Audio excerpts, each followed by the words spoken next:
आज मैं doctor R.C. Mishra, retired professor physics VSST college Kanpur, एक विद्वान ज्योतिषाचार्य जिनकी भविष्यवाणियाँ कभी गलत नहीं हुई और हमेशा से लोगों ने उनको सराहा है।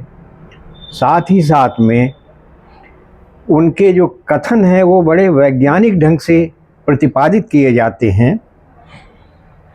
तो एक ही अद्भुत और वैज्ञानिक संदर्भ में हम लोग बात करेंगे।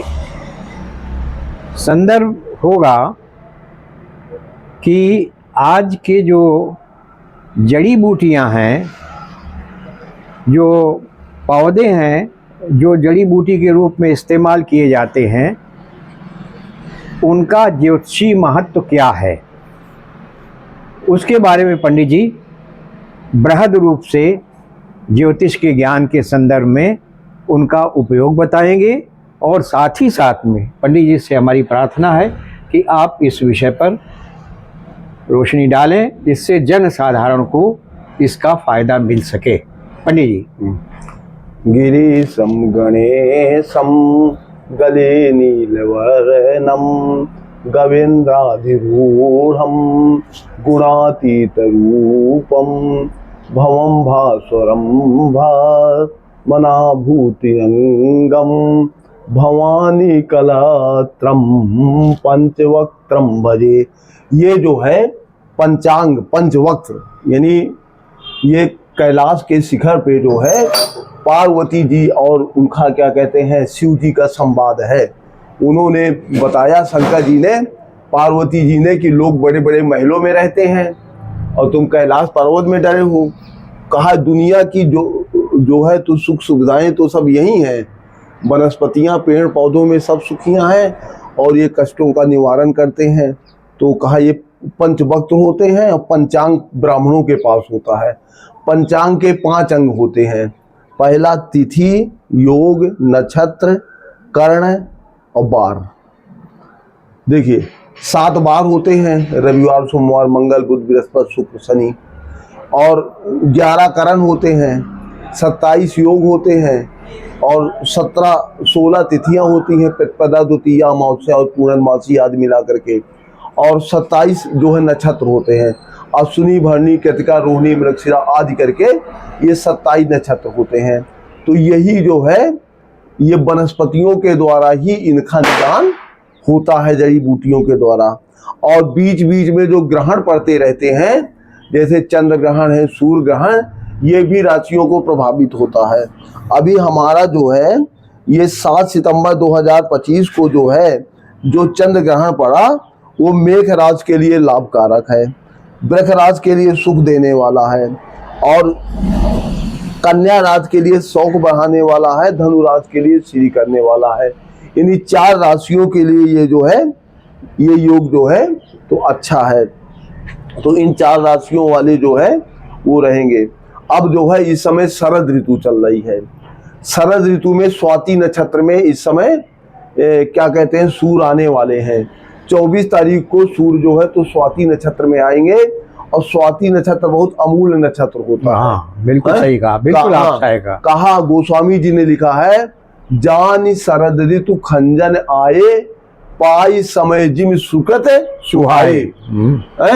और कहते हैं शरद ऋतु जान करके विदेश का खंजन पक्षी आ जाता है भारत में, जैसे अच्छा समय मान करके जो हमारे अच्छे काम है बनने लगते हैं। तो इस समय 24 तारीख से स्वाति नक्षत्र में जो है तो सूर्य आ गए हैं। देखो एक नक्षत्र होता है, एक नक्षत्र होता है। 24 अक्टूबर की बात कर रहे हैं आप? हाँ 24 अक्टूबर से आ रहे हैं। ठीक है। एक नक्षत्र होता है, एक नक्षत्र होता है। चंद्र संचरण की गति को हम नक्षत्र कहते हैं और सूर्य जो है एक नक्षत्र में 15 दिन तक गति करते हैं, तो उसको हम नक्षत्र कहते हैं। तो ये नक्षत्र जो अच्छा, है, ये नक्षत्र और नक्षत्र का अंतर है? हाँ अंतर है। आम जन इसको नहीं समझते हैं। आम जन नहीं, नक्षत्र को समझते हैं नक्षत्र, हाँ, और वो समझते हैं कि नक्षत्र का अपभ्रंश है नक्षत्र, नहीं, जबकि ये दोनों अलग हैं। हाँ, चंद्र संचरण की गति को नक्षत्र कहते हैं और उसमें सूर्य के संचरण की गति को नक्षत्र कहते हैं। 15 दिन तक रहता है। इस समय जो है स्वाति नक्षत्र में जो है ये क्या कहते हैं, सूर आते हैं। स्वाति नक्षत्र के सूर बहुत अच्छे होते हैं, वो अच्छे कर्मों को जन्म देते हैं। जैसे हमारे विद्यार्थी लोग हैं तो इस नक्षत्र में 24 तारीख से अध्ययन करना शुरू करें और ओम ह्रीं क्लीं सरस्वत्यै नमः इसका रोज पाठ करें और फिर इसके बाद अध्ययन करें। कितने बार पाठ करना चाहिए पंडित जी? कम से कम जो है तो 3 बार कर लें, ज्यादा बार ना करें। अगर 11 बार करें तो ज्यादा। ओम ह्रीं क्लीं सरस्वत्यै नमः आभीष्टम सिद्धिम कुरुष्व में करके विद्यार्थी पाठ करें और पाठ करके जो है अपना कार्य करना शुरू करें। और दूसरी बात, जिनके जो है विवाह में बाधा हो रही है, जैसे कन्या के विवाह में बाधा हो रही है तो कात्यायनी देवी का मंत्र जप करके विवाह के लिए लड़के ढूंढने आदि आदि का काम करे। कात्यायनी महाभागे महायोगिन धीश्री नंद गोप सुतम देवी पति में कुते नमः। कार्तिक का महीना बहुत हाँ, कार्तिक का महीना शुभ माना जाता है। स्वाति नक्षत्र में जब सूर आ जाते हैं तब से कार्तिक का महीना बहुत अच्छा आ जाता है। पाई सुसमय जिम सुगत सुहाय सुंदर समय होता है। इसमें कहा जाता है कि फूले कमल सोए सर कैसा निर्गुण ब्रह्म सगुण भय जैसा। तुलसी ने कहा है। तो व्यक्ति के भी जो है तो सभी गुण जो है तो बनने रखते हैं। और कहते हैं सरिता सन निर्मल जल सोहा और संत हृदय जिम गत मद मोहा। संत के हृदय से मद मोह चला जाता है शरद ऋतु में, तालाब में निर्मल जल होता है। तो उसी प्रकार से जो है ये है शरदापवनि सच तम अपहरही और संत दरजीव पातक टरही। कहते हैं संत के दर्शन करने से तमाम प्रकार के कष्टों का दूर हो जाते हैं। तो इसलिए लोग कार्तिक के महीने में संतों का दर्शन जरूर करें। और अगर पुण्य आपको लेना हो, जिनके संतान में विलंबता हो रही हो या पुत्रियां हो, संतान ना हो, तो वो लोग एक पुष्कर तीर्थ है। यद फलम कपिला दाने ने कार्तिक्याम पुष्करे।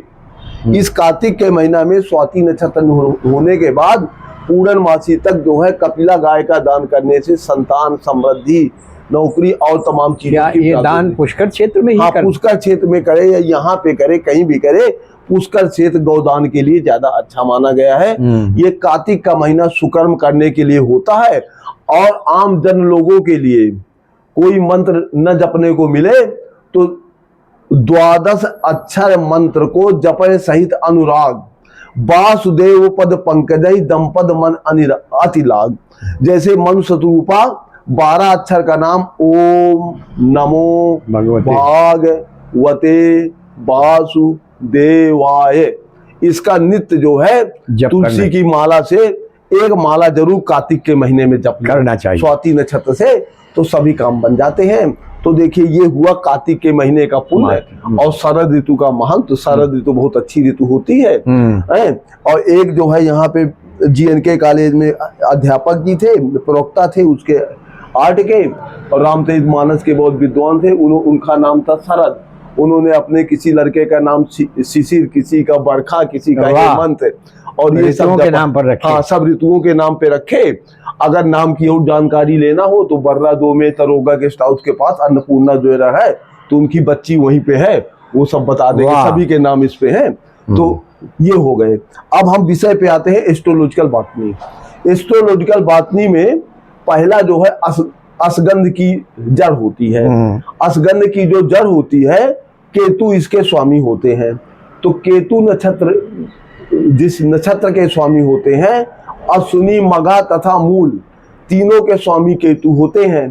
तो तीनों को ये जड़ जो है बांध देना चाहिए। जब वो नक्षत्र हो तो कुशा जो समिधा है केतु की, उस समिधा से केतु के वैदिक मंत्र का जो है तो जाप आदि करा करके जो है और जाप कराने के बाद एक कच्ची आड़ी लो। कच्ची आड़ी को जो है उससे लकड़ी जड़ से बांध दो और कमर में जो है तो उसको नील में रख करके करधनी की तरीके से, करधनी के तरीके से छोटे बच्चों को पहले करधनी। मंत्र कौन सा जपे? ओम नमो नमस्ते अमृतो सदसो भव। आपको बारंबार नमस्कार है, आप हमें अमृत के समान फलीभूत हो। तो ये 3 मूल के नक्षत्र बताए हमने, अश्विनी, मघा और मूल। जैसे आपके इन दोनों बच्चों का क्या नाम, संदीप और प्रदीप, इन दोनों का मूल नक्षत्र है। तो इनके लिए जो उपयोगी वनस्पति है तो उपयोगी वनस्पति असगंध की जड़ है। जब अश्विनी नक्षत्र या मघा नक्षत्र या मूल नक्षत्र में चंद्रमा हो और उस दिन शनिवार का दिन हो, तो उस दिन जो है हवन आदि वैदिक मंत्र, नौ ग्रहों की गणेश गौरी वरुण पंचांग देवताओं की पूजा, नौ ग्रहों की पूजा, केतु का 108 करके बांध दीजिए। ये अश्विनी नक्षत्र हुए। केतु का जाप करके, केतु का जाप केतु के 108 मंत्रों से हवन करा दे। हवन करा दे। हाँ, नौ ग्रहों की पूजा। पंडित जी केतु के मंत्रों के बारे में थोड़ा जानकारी दें। हाँ, देखो केतु के जो वैदिक मंत्र हैं, ये हमारे पंचांग में जो है लिखे होते हैं, ये सभी ग्रहों के वैदिक मंत्र हैं।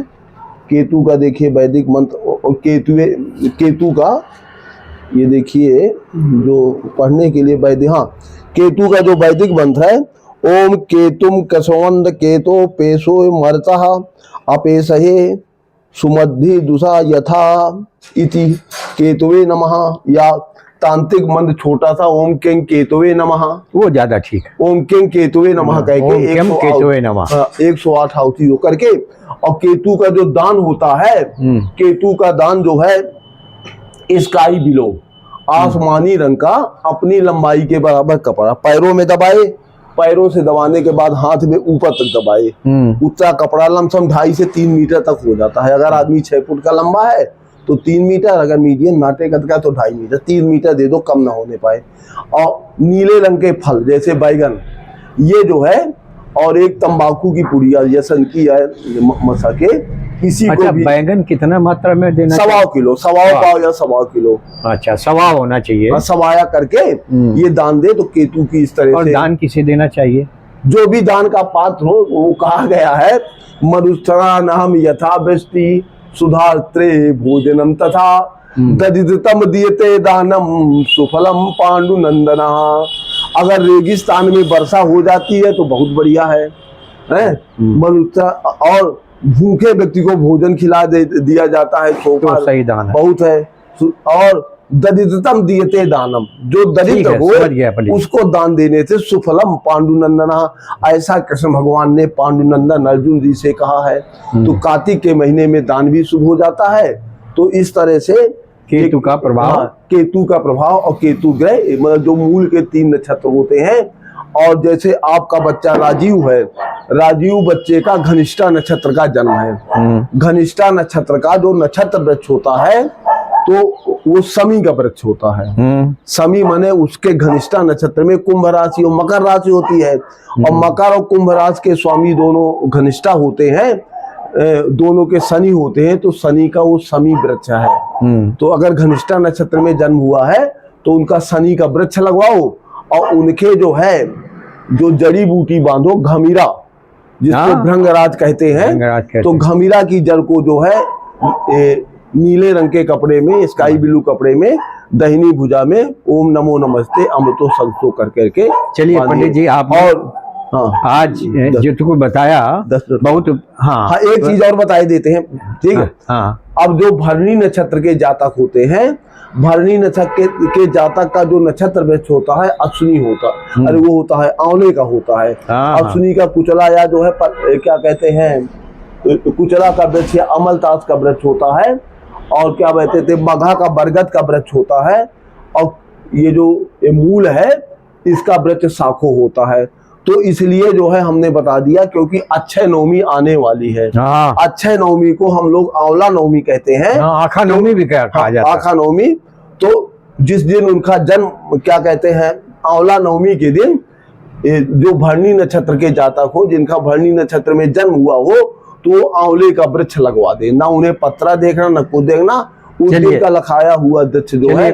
पंडित जी, आज आपने बहुत बहुमूल्य चीजें बताई, और बहुमूल्य बातों में सबसे इम्पोर्टेंट ये बताया कि कम से कम वृक्षों का ज्योतिषी महत्व क्या है, और साथ साथ विभिन्न प्रकार के नक्षत्रों में पैदा हुआ जातकों की जो परेशानियां हैं उनको दूर करने के लिए किन किन वृक्षों के जड़ों का या उनके तनों का या उनकी लकड़ी का या उनका पोषण करना आवश्यक होता है। बहुत बहुत धन्यवाद आपके लिए, बहुत बहुत शुभ, बहुत धन्यवाद, नमस्कार।